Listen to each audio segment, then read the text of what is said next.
നിയമസഭാ തെരഞ്ഞെടുപ്പിന്റെ semi final വീറുള്ള രാഷ്ട്രീയ പോരാട്ടമായ തദ്ദേശ തെരഞ്ഞെടുപ്പിന്റെ ഫലം മുൻപിലുണ്ട്.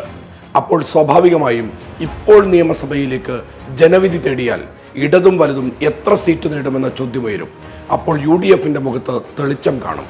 തദ്ദേശ തെരഞ്ഞെടുപ്പിലെ വോട്ട് വിഹിതം നിയമസഭാ മണ്ഡലങ്ങളിലേക്ക് കള്ളിതിരിച്ചാൽ സംസ്ഥാനത്തെ മണ്ഡലങ്ങളിൽ ഭരണകക്ഷിയായ LDFനെ പിന്തള്ളി UDFന് വ്യക്തമായ മേൽക്കൈയുണ്ട്.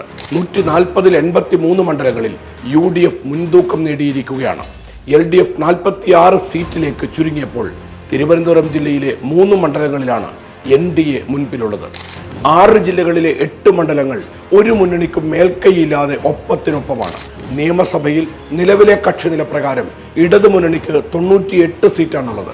കോൺഗ്രസിൽ നിന്ന് പുറത്താക്കിയ രാഹുലിനെ കൂടെ കൂട്ടിയാൽ UDFന് 42. തദ്ദേശ തെരഞ്ഞെടുപ്പ് ഫലം നൽകുന്നത് UDFന്റെ വിജയഗാഥയാണ്.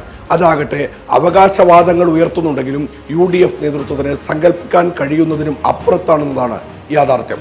വയനാട്, മലപ്പുറം, എറണാകുളം, ഇടുക്കി, പത്തനംതിട്ട ജില്ലകളിലെ മുഴുവൻ അസംബ്ലി മണ്ഡലങ്ങളും UDFനൊപ്പമാണ്. വയനാട്ടിൽ 3-ഉം മലപ്പുറത്ത് 16-ഉം എറണാകുളത്ത് 14-ഉം പത്തനംതിട്ടയിലും ഇടുക്കിയിലും 5 വീതവും മണ്ഡലങ്ങളാണ് ആകെയുള്ളത്. മാണി കോൺഗ്രസിന് ചുവടുമാറ്റം സൃഷ്ടിച്ച ആഘാതങ്ങളെ UDF പൂർണ്ണമായും മറികടന്നുവെന്നത് ഇടുക്കി, പത്തനംതിട്ട, കോട്ടയം ജില്ലകളിലെ നിയമസഭാ മണ്ഡലഫലം പറയുന്നു.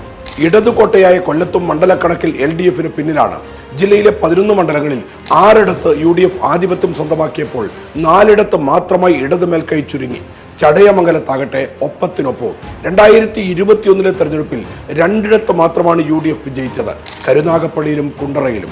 കഴിഞ്ഞ കാലങ്ങളിൽ നിന്ന് മാറി ഇടതിനെ ന്യൂനപക്ഷം പൂർണ്ണമായും കൈവിട്ടുവെന്നതിൻ്റെ സാക്ഷ്യപത്രമാണ് ഈ തദ്ദേശ തെരഞ്ഞെടുപ്പ്.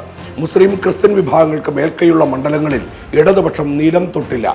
മാണി കോൺഗ്രസിന്റെ മുന്നണി മാറ്റം അതിജീവിക്കാൻ UDFന് കഴിഞ്ഞതിന് പിന്നിൽ ക്രിസ്ത്യൻ വിഭാഗങ്ങൾ UDFന്റെ കൈപിടിച്ചു എന്നതിന് വ്യക്തമായ തെളിവാണ്.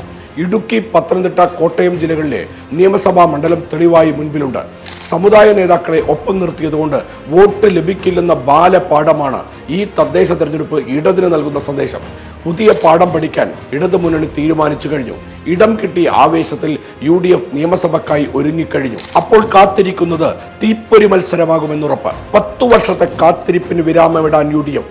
ഭരണ തുടർച്ചയുടെ ചരിത്രം കുറിക്കാൻ ഇടതും. പ്രവചനാതീതമാകുമോ കാര്യങ്ങൾ? വരും ദിവസങ്ങൾ ഈ ചോദ്യത്തിന് ഉത്തരം നൽകുമെന്നുറപ്പ്.